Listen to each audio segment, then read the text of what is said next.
This is why I use the 400 watt panel. You can see I'm going to get snow today. But even on a day like today where the sun's not out, it's completely cloudy, 100% clouds up in the air. I'll show you why I like using a 400 watt panel. Cover the camera so you don't have to jerk around. But you see there, even with that sky, I'm getting 186 watts into the EcoFlow, and it's almost full. So that's why learning to throttle down panels, even though I'm using a big panel, I don't want to charge fast all the time on an overcast day like this where it's going to snow. And it's actually clouds. That's all clouds. It's not just overcast. I'm still getting almost 200 watts into the machine.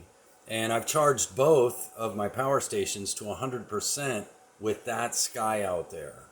And it's about to start snowing. So anyway, I wanted to share this. That's why, because someone had asked me, why are you even using a 400 watt panel? Because the Pecron 1 doesn't charge well on the smaller panel setup, okay? Its MPPT charge controller just isn't efficient at the lower wattages, where it's very efficient at the high wattage.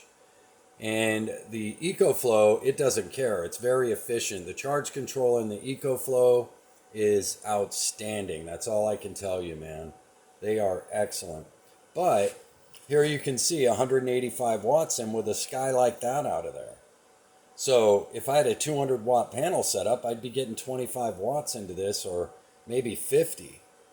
But with this setup, that 400 watt panel, I'm getting 185 watts in on a day like today. So that's why I use the throttling down on sunny days.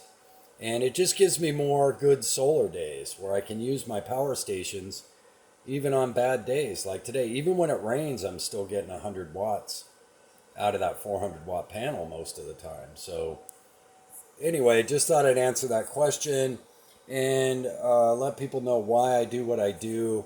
I'm not recommending ever, as usual, my disclaimers. I'm not recommending you do what I do.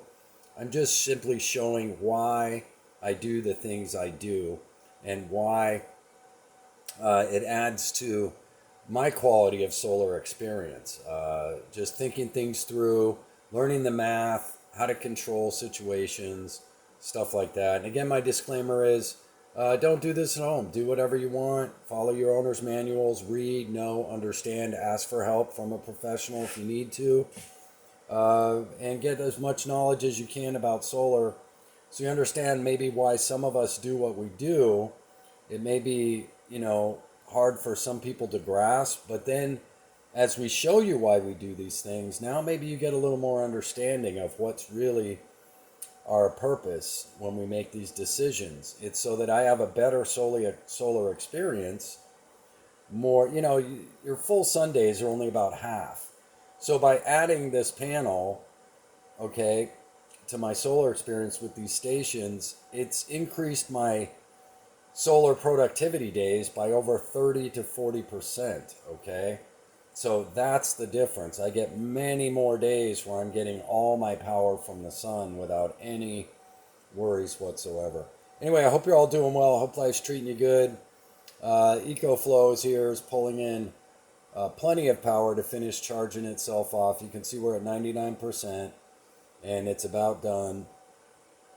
And we're still getting 165. I think the EcoFlow is already beginning to throttle itself down as well.